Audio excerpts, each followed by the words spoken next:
this is part of my life that most people don't know. They all think I'm like this fantastic baker and I started this from home, which is, half of it is true. I did start this from home, but I'm not a fantastic baker.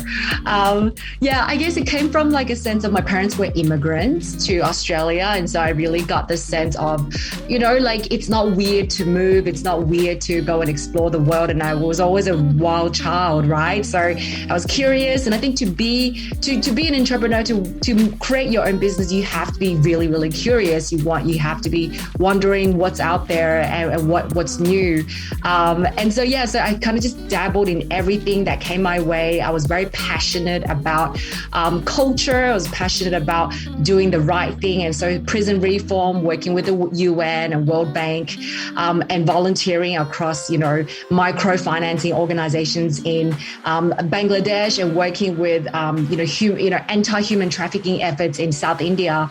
I think it was always a sense of a strong sense of justice and wanting to fight for underdogs. And it could be because keep thinking we're Chinese immigrants in Australia, and we were minorities. And so I knew what it felt like to be a minority, and that we need to work really, really hard to build our place. And so that was the history. Before I came to Malaysia, I decided that Malaysia was a vibrant place where I can live in Asia, speak English, most of the time, and people were really open and accepting. So I never regretted doing that. And Amazin Graze was born as a result. And Amazin Graze started from home, right? Like, was it directly to online markets? Like, how were the early days like up until today? Yep. So for those of you out there who are, creating something from your home, it's a very encouraging story to see how we did it. We went to the markets first. Mm-hmm. So back then, before pandemic, there were always weekend markets at Publica, at Bangsa, Hatamas, whatnot. And we just took that opportunity to go, well, this is the best way to meet customers. This is the best way to test your products and see if people will be, willing to pay money for this.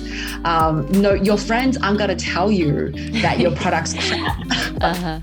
They're too nice. They don't want to hurt your feelings. Yeah, they want to be like the encourager, That's right. So they don't want to offend you. So the only way you can find out whether you have a market for your product is to sell it to strangers who have no social obligations to buy it from you.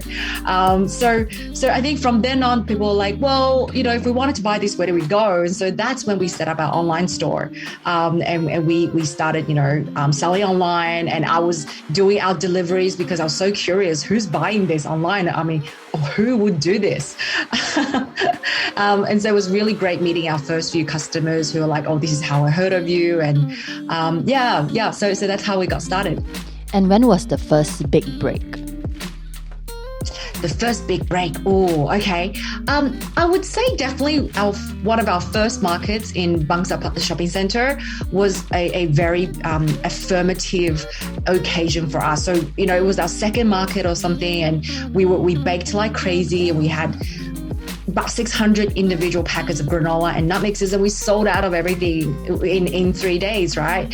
And that was really encouraging because we're like, wow, people really like this. People were buying this. So I thought that was like the first affirmative milestone. And then our second big break, I guess, would be probably getting our products into Ben's independent grocer. So big, we're always thankful that these guys gave us a chance. We were nobody. We didn't even know how to do packaging, and they eventually gave us a chance to put our products on the shelf. So that was a very proud moment. What does a day look like for you in the life of the CEO in Amazin Graze? Yeah, okay, well, no one's ever asked me that. I like the question. Okay, so on a typical day, a weekday, I would get up probably about 6:30, 7, and I'll actually start walking. I wouldn't pick up the phone. I would actually I try not to check WhatsApp or emails for the first hour of getting up. I usually find myself walking and listening to, like this, a podcast. And that's always very helpful to inspire me to have the right mindset for the rest of the day, because it's not about do. It's about thinking about what you're doing. And being that better person for the whole company, because if I'm just doing, everything inside out and taking that role, that's not a good thing for the company. The company needs me to look 5-10 years ahead and look at things that maybe a lot of people are not thinking about, and being able to provide that value, I guess, to each people, to each department and personnel within them. So I wake up, I do my walk, and then I get a coffee and I start, now it's remote working. So I usually, have a chat with the team or some meetings with the team. I check my emails, I get some work done. And then I get to maybe sometimes meet a client, if back in the days where you can meet clients. On a good day, I can also taste some products. So I will go in and people are like, try this, try that, what do you think? And so there's taste testing, which is one of my favorite things to do. And it's really exciting. And then I'll probably have to jump on a call about budget or something around people issues. So there are different days, there's different department meetings. So that's probably a typical day or week. I guess I get a bit of flexibility in my day as well. Like I try to make sure that I spend time with my family. If I need to be at dinner, I'm at dinner. And work can always continue later. So yes, I don't have a 9-to-5 life, right? It could be working at 11 p.m., but that also means I get to do other things during the day that other people may need to be working during those hours. So I get a lot of flexibility, which is awesome. What is a common misconception about starting a business that you would like to debunk? That you have to raise money very early on, or that you have to raise a lot of money. I think we don't talk about this enough. I think everyone's just following the standard book or playbook saying you need to raise Series D, you need to raise Series A and B and all that. And everyone's just kind of getting crazy over the huge amount of capital that's in the market at the moment. So I do think be firm with why you've started this business. It could be because you just want to do something for yourself. You want to benefit a small group of people.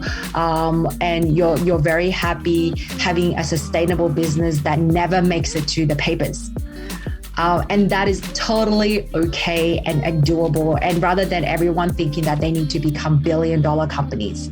So there's a huge cost, I think, when you're raising money at this speed and at the amount that a lot of people are. You need to deliver, and the weight on your shoulders of raising this much money and delivering that performance is stressful.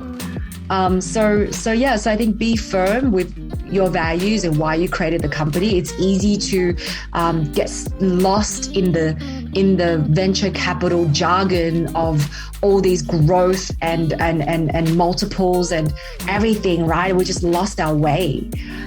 Hey, so what if you didn't grow as much as you were supposed to last? I mean, who defined those yardsticks anyway? Okay, you didn't grow 300%. Oh, wow, you feel really bad now. I just think we just need to really have a conscious conversation about why we're starting businesses.